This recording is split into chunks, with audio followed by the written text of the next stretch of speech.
Hello दोस्तों, स्वागत है आपका एक और नई वीडियो में। दोस्तों, आज की इस वीडियो में हम लोग जानेंगे भारत में यूरोपियों का आगमन।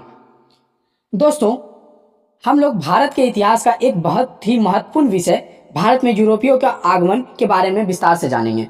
हम समझेंगे कि भारत में आखिर यूरोप के लोग भारत क्यों आना चाहते थे, उन्होंने भारत तक पहुंच बनाने का कौन कौन सा रास्ता खोजा, सबसे पहले कौन आया, उसके बाद कौन कौन से यूरोपीय शक्तियां भारत पहुंची, उनके बीच क्या संघर्ष हुआ और भारत पर इसका क्या प्रभाव पड़ा, इन सभी चीज़ों के बारे में जानेंगे। दोस्तों, आज की इस वीडियो में हम लोग सिर्फ यूरोपीय आगमन और उनकी गतिविधियों पर चर्चा करेंगे। अगली वीडियो में हम लोग अंग्रेजी शासन, 1857 की क्रांति, स्वतंत्रता आंदोलन जैसे चीज़ों पर चर्चा करेंगे। तो वीडियो को एंड तक अच्छे से देखिएगा। चलिए वीडियो को स्टार्ट करते हैं। सबसे पहले जान लेते हैं भारत में यूरोपियों के आगमन से पहले भारत की स्थिति क्या थी। तो यूरोपियों के आने से पहले भारत दुनिया का सबसे समृद्ध देशों में गिना जाता था। भारत अपने मसालों, सूती वस्त्रों, रेशमी कपड़ों, हीरे जवाहरात, नील, इत्र और अन्य बहुमूल्य वस्तुओं के लिए पूरे विश्व भर में प्रसिद्ध था। उस समय यूरोप के देशों में भारतीय वस्तुओं की बहुत अधिक मांग थी। विशेष रूप से काली मिर्च, लौंग, दालचीनी, इलायची और जायफल जैसे मसाले यूरोप में बहुत महंगे बिकते थे। लेकिन यूरोप और भारत के बीच सीधा व्यापार नहीं होता था। अरब व्यापारी भारतीय सामान खरीदकर यूरोप ले जाते थे और बीच में भारी मुनाफा कमाते थे।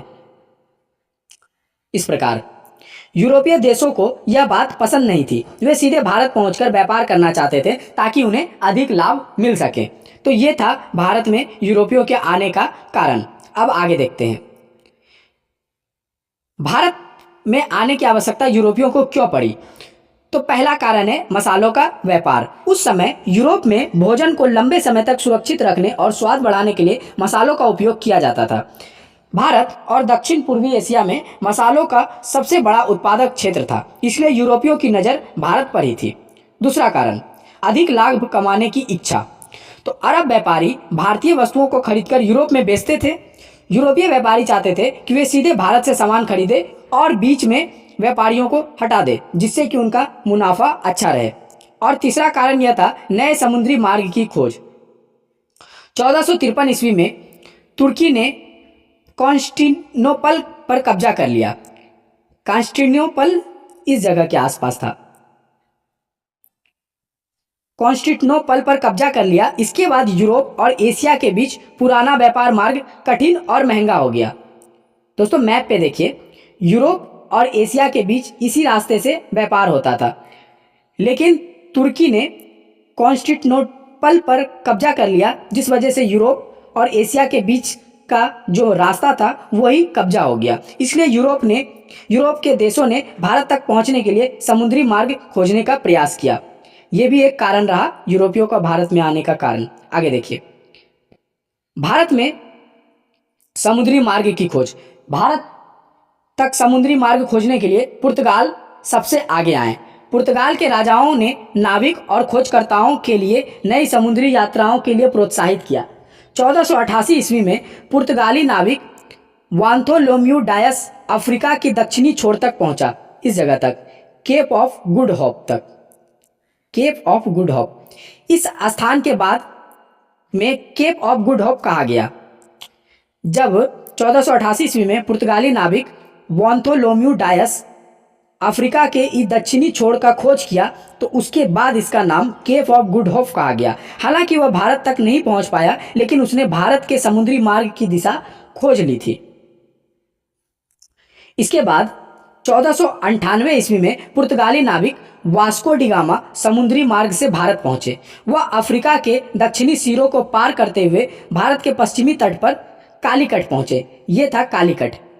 कालीकट के शासक को जेमोरिन कहा जाता था। वास्को डी गामा का भारत पहुंचना भारतीय इतिहास का एक महत्वपूर्ण घटना मानी जाती है, क्योंकि इसी के साथ भारत में यूरोपीय युग की शुरुआत हुई। उसके बाद पुर्तगालियों की गतिविधियां। भारत पहुंचने के बाद पुर्तगालियों ने न केवल व्यापार तक स्वयं को सीमित रखा, बल्कि धीरे धीरे समुद्री व्यापार पर नियंत्रण स्थापित करने का प्रयास करने लगे। उन्होंने बाद में पश्चिमी तट पर कई व्यापारिक केंद्र स्थापित किए। 1510 ईस्वी में पुर्तगाली सेनापति अल्बुकर्क ने गोवा पर अधिकार कर लिया। इसके बाद गोवा भारत में पुर्तगालियों का सबसे महत्वपूर्ण केंद्र बन गया।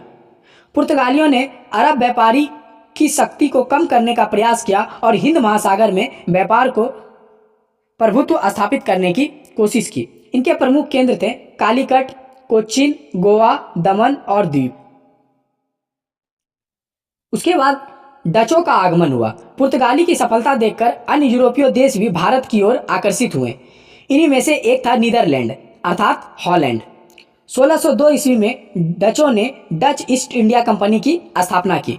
इसका मुख्य उद्देश्य व्यापार था। वे विशेष रूप से मसालों के व्यापार में रुचि रखते थे। डचों ने भारत के साथ साथ इंडोनेशिया और दक्षिण पूर्व एशिया में भी व्यापारिक गतिविधियां शुरू की। दोस्तों, कुछ समय तक पुर्तगालियों को कड़ी चुनौती दी और कई क्षेत्रों में उन्हें पीछे भी धकेला गया, लेकिन उनका मुख्य ध्यान भारत के बजाय इंडोनेशिया के मसालों व्यापार पर अधिक था। इस कारण वे भारत में बहुत अधिक राजनीतिक शक्ति नहीं बन सके।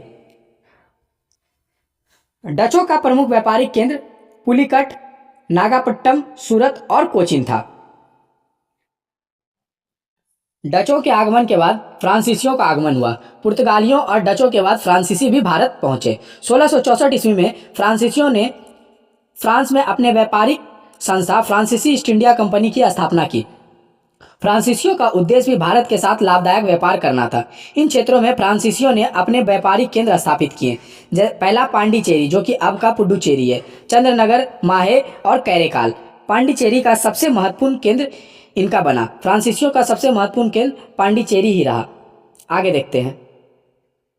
यूरोपीय शक्तियों के बीच संघर्ष। जैसे विभिन्न यूरोपीय शक्ति भारत पहुंची, उनके बीच प्रतिस्पर्धा बढ़ने लगी। सभी भारत के लाभदायक व्यापार पर नियंत्रण चाहते थे। इस कारण उनके बीच संघर्ष शुरू हुआ। पुर्तगाली बनाम डच। डचों ने हिंद महासागर में पुर्तगालियों को चुनौती दी। कई समुद्री क्षेत्रों में व्यापारिक केंद्रों पर दोनों के बीच संघर्ष हुआ। धीरे धीरे डचों ने पुर्तगालियों की शक्ति को कमजोर कर दिया। पुर्तगाली बनाम फ्रांसीसी दोनों व्यापारिक लाभ के लिए प्रतिस्पर्धा करते रहे। हालांकि उनका संघर्ष डचों की तुलना में कम था। व्यापारिक प्रतिस्पर्धा। सभी यूरोपीय शक्ति भारतीय मसालों, वस्त्रों और अन्य वस्तुओं पर नियंत्रण चाहती थी। वे भारतीय शासक से विशेष व्यापारिक सुविधाएं प्राप्त करने का प्रयास करती थी। कई बार वे एक दूसरे के व्यापारिक जहाजों को भी नुकसान पहुंचाते थे। इस प्रकार भारत केवल व्यापार का केंद्र ही बना रहा, बल्कि यूरोपीय प्रतिस्पर्धा का मैदान भी बन गया। आगे देखते हैं। भारत में यूरोपियों का आगमन का क्या प्रभाव रहा। तो यूरोपियों ने आगमन पर भारत पर गहरा प्रभाव डाला। पहला, आर्थिक प्रभाव। भारत का व्यापार विश्व के विभिन्न देशों से जुड़ गया। विदेशी व्यापार में वृद्धि हुई। भारतीय वस्तुओं की मांग और अधिक बढ़ी। समुद्री व्यापार का विकास हुआ। समुद्री मार्गों का महत्व बढ़ गया। भारतीय बंदरगाह का विकास हुआ। भारतीय वैश्विक व्यापारिक नेटवर्क का महत्वपूर्ण हिस्सा बना। नई वस्तुएं और तकनीकी का आगमन हुआ। यूरोपियों के माध्यम से नई वस्तुएं, नई तकनीकें और नए विचार भारत पहुंचे। समुद्री जहाज और नौवहन तरीके में सुधार देखने को मिला। प्रतिस्पर्धा और संघर्ष। यूरोपीय शक्तियों की प्रतिस्पर्धा के कारण कई क्षेत्रों में अस्थिरता भी पैदा हुई। समुद्री व्यापार का नियंत्रण को लेकर लगातार संघर्ष होते रहे। ये था भारतीय यूरोपियों के आगमन का प्रभाव। इस वीडियो का निष्कर्ष यदि संक्षेप में कहा जाए तो भारत में यूरोपियों का आगमन केवल एक व्यापारिक घटना नहीं था, बल्कि विश्व इतिहास का एक महत्वपूर्ण घटना था। भारत की समृद्धि और मसालों के व्यापार ने यूरोपियों को आकर्षित किया। सबसे पहले पुर्तगाली आए, फिर डच, फिर फ्रांसीसी पहुंचे। इन सभी का उद्देश्य व्यापार था, लेकिन व्यापारिक प्रतिस्पर्धा ने धीरे धीरे भारत में यूरोपीय शक्तियों का संघर्ष केंद्र बना दिया। यहीं से भारत के इतिहास में एक नया अध्याय शुरू हुआ, जिसे आज आने वाले समय में देश की राजनीति, अर्थव्यवस्था और समाज पर गहरा प्रभाव डाला। दोस्तों, ये था भारत में यूरोपियों का आगमन और वे भारत में किस प्रकार अपने आप को फैलाए, कौन कौन भारत में प्रवेश किए, उनका उद्देश्य क्या था और क्या प्रभाव रहा, हम लोग इस वीडियो में जाने। कई बार एग्जाम में ये सारी चीज़ें पूछे भी जाते हैं, तो उम्मीद है आपको अच्छे से समझ में आया होगा। अगर कुछ आपको कमी लगे तो आप हमें कमेंट करके बताइएगा। आज के लिए इतना ही, मिलते हैं अगली वीडियो में। वीडियो को पूरा देखने के लिए धन्यवाद।